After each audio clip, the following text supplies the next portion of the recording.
जय श्री कृष्णा। पवित्र कार्तिक महीने की कथा व महत्तम 18वां अध्याय।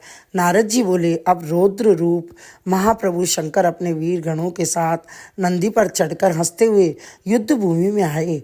उनको आया देखकर उनके पराजित गण भी लौट कर आए और सिंहनाद करते हुए आयुधों से दैत्यों पर प्रहार करने लगे। भीषण रूपधारी रुद्र को देखकर दैत्य भागने लगे। तब युद्ध में अपने दैत्यों को पराजित होते देखकर जलंधर हजारों बाण छोड़ता हुआ भगवान शंकर की ओर दौड़ा। उसके शुंभ निशुंभ आदि वीर भी क्रोध से अपने होठों को काटते हुए शंकर जी की ओर दौड़े। इतने में ही शंकर जी ने जलंधर के सब बाण जालों को काट अपने गणों को निर्भय कर अपने अन्य बाणों की आंधी से दैत्यों को पीड़ित कर दिया। खडगोरमा नामक दैत्य को अपने फरसे से मार डाला और बलाहक का भी सिर काट दिया। दसमई भी मारा गया और शिवगण शिशि ने प्रचंड नामक दैत्य का सिर काट डाला। किसी को शिवजी के बैल ने मारा और कई अनेक बाणों द्वारा मारे गए। यह देखकर जलंधर अपने शुंभ निशुंभ आदि दैत्यों को धिक्कारने लगा और भयभीतों को धैर्य देने लगा, पर किसी प्रकार भी वह मस्त दैत्य दोबारा युद्ध भूमि में जाने को तैयार न हुए।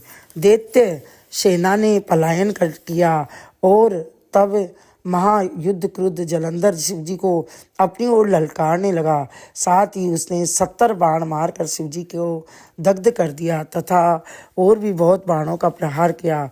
शिवजी उसके बाणों को काटते रहे, यहाँ तक कि उन्होंने जलंधर को ध्वजा, छत्र और धनुष को भी काट दिया और फिर 7 बाण मारकर उसके शरीर को आघात पहुँचाया। धनुष के कट जाने से जलंधर ने प्रचंड बाण मारकर उसकी गदा के टुकड़े कर दिए। तब उसने समझा कि शिव मुझसे बलवान है, अतः उसने गंधर्वी माया उत्पन्न कर दी। अनेक गंधर्व अप्सराओं के गण पैदा हो गए। वीणा और मृदंग आदि बाजों के साथ नृत्य व गान होने लगा। इसमें अपने गणों सहित रुद्र भी मोहित हो गए। उन्होंने युद्ध बंद कर दिया। फिर तो काम से मोहित होकर जलंधर जल्दी ही त्रिनेत्र भगवान शंकर का रूप धारण करके वृषभ पर बैठकर पार्वती जी के पास जा पहुंचा। जब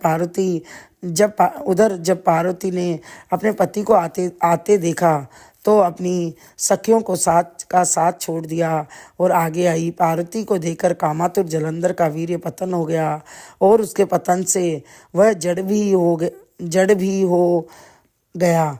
गौरी ने उसे दानव समझा।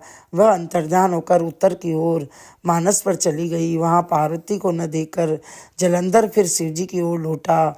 उधर पार्वती जी ने भगवान विष्णु को बुलाकर दैत्य धन का वह कृत्य कहा और प्रश्न किया कि आप इससे अवगत हैं। भगवान विष्णु ने हाथ जोड़कर उत्तर दिया, आपकी कृपा से मुझे सब कुछ ज्ञात है। हे माँ, जो आज्ञा हो पालन करूं। जगत माता ने विष्णु जी से कहा, उस दैत्य ने जो मार्ग खोला है उसका अनुसरण उचित है। मैं तुम्हें आज्ञा देती हूँ कि तुम जाकर उसकी स्त्री का पतिव्रत भ्रष्ट करो। वह दैत्य तभी मरेगा। पार्वती जी की आज्ञा पाते ही भगवान विष्णु उसे शिरोधार्य कर छल के लिए जलंधर के नगर की ओर चले गए। बोली राधा गोविंद भगवान की जय।